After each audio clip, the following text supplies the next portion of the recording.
Good afternoon. I want to acknowledge His Excellency, President Mnangagwa, my colleague ministers who are here, our host, the owner of this very luxurious hotel, distinguished business leaders who are here. We have agreed, and at the request of His Excellency, he is not going to make a statement, but he will be available to answer any questions. This is all in the interest of time. So I hope it will be appreciated.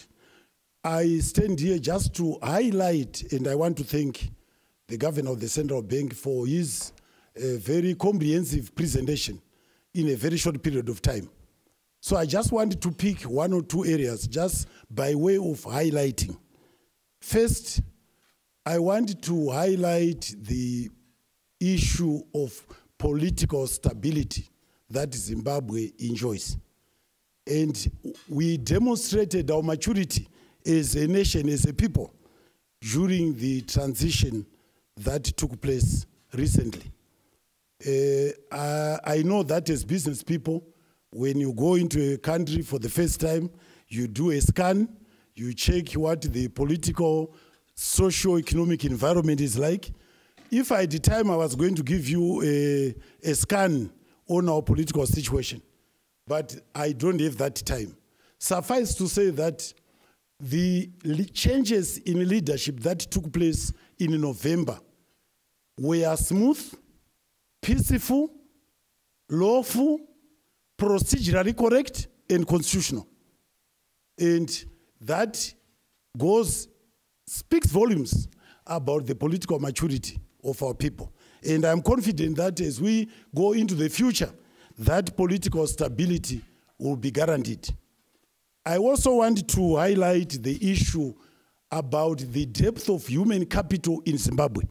I believe where we stand, any company in any sector, whether nuclear or otherwise, can come and set up shop in Zimbabwe, and you'll find a large pool of educated Zimbabweans who can be trained overnight. That I can assure you and I can guarantee you. At the moment, we are not sitting on our laurels.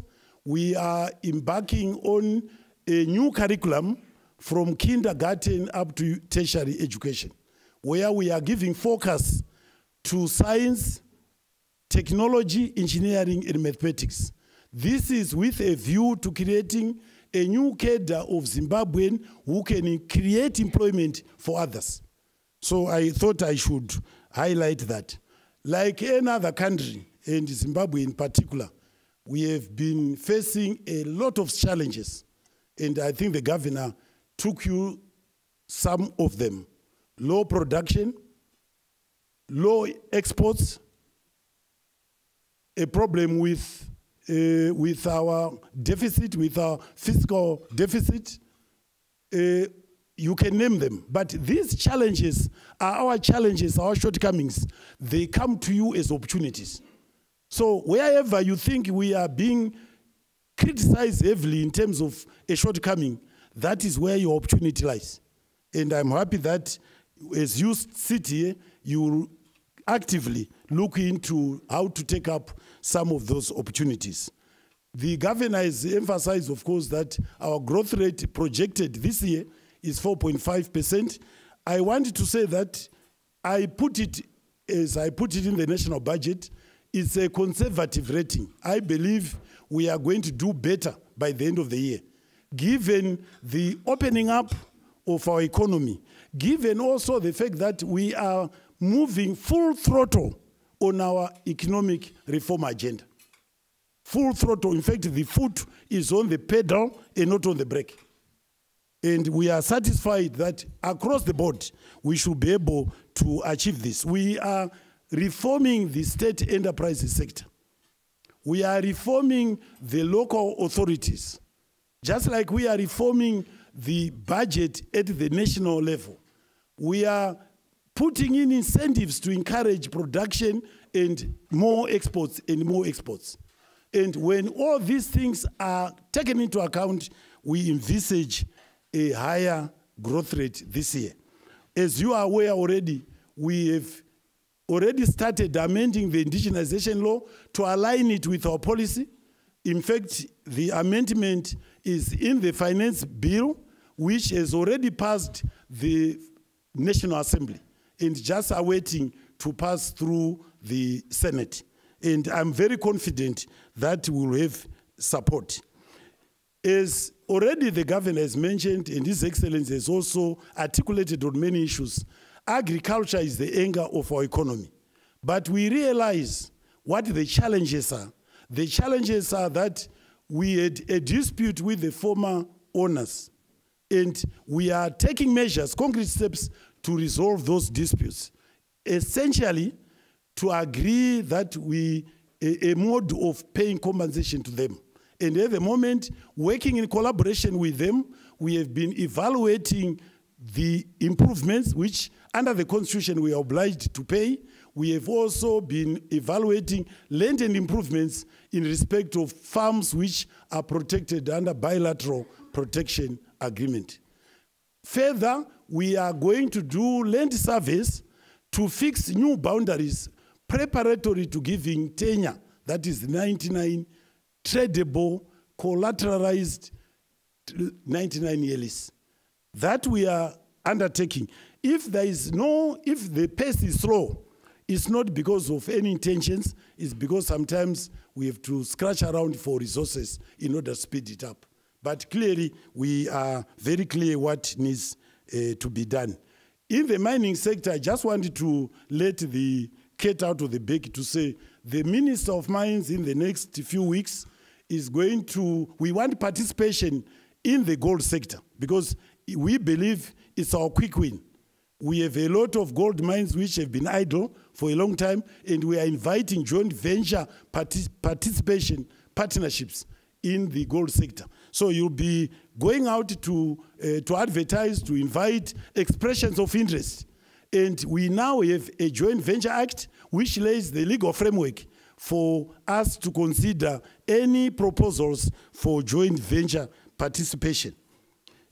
Already, and I wanted to appeal again to the owner of this hotel to think seriously about coming to Zimbabwe in the first place, to visit us, but also to avail himself the opportunity of building a hotel in the special economic tourism corridor that we have declared, stretching from Victoria Falls, including the Hwange National Park, Binga, Kariba, and Manapul's another treasure in terms of wildlife. So we would appreciate very much if you come to visit us.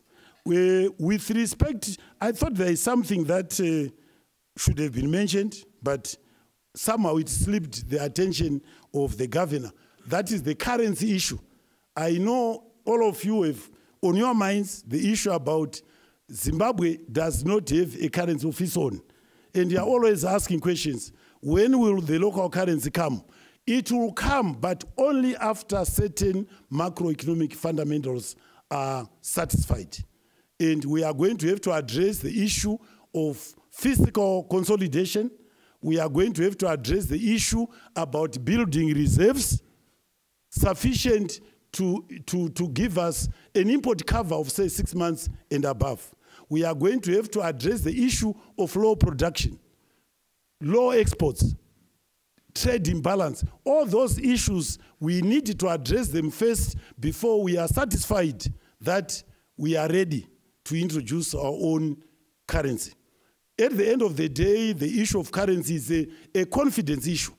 And we will certainly do our best to make sure that we do introduce it in an environment where it receives the confidence of our people.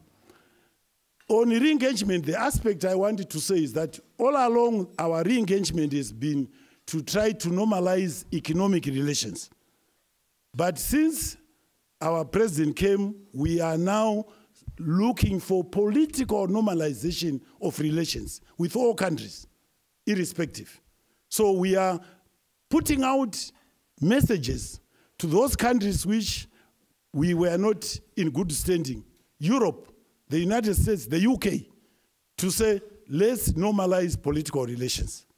As far as we are concerned, Our first prize, obviously, is the United Kingdom, because our quarrel has been with the British, and if we normalize and sort out that quarrel between us, I'm confident that some of the pieces will fall into place. The issue of a market was mentioned. Clearly, if you are coming to set up in a special economic zone, if you are coming to look for a bigger market, Zimbabwe is only 14 million. And so what we encourage you is to know and understand that Zimbabwe is part of SADC, which has a population of something like 300 million people.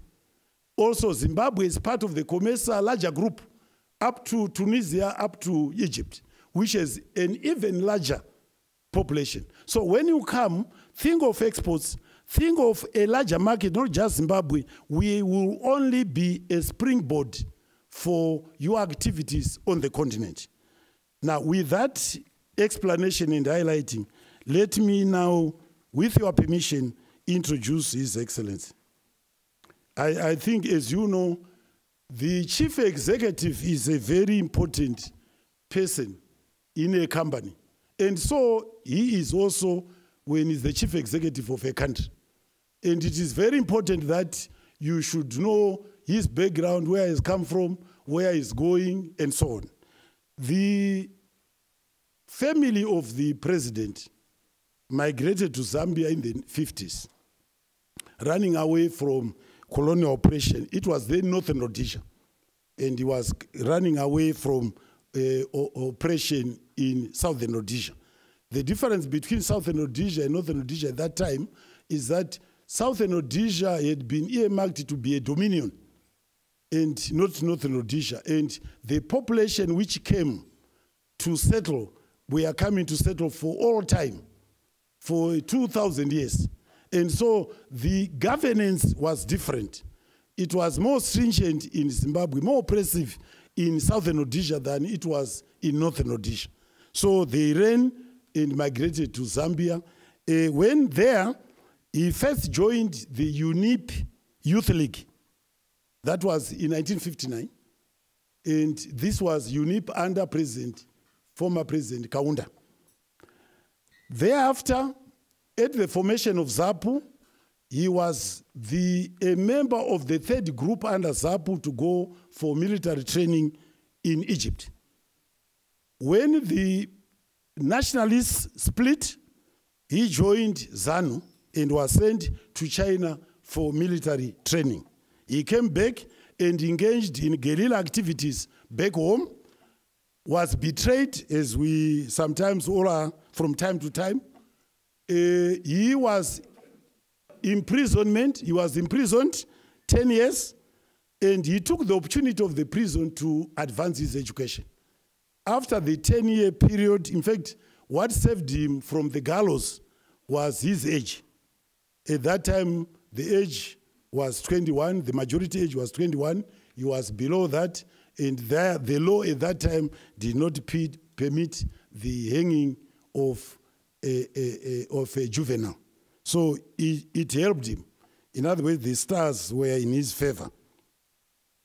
Then, after the imprisonment, was deported to Zambia.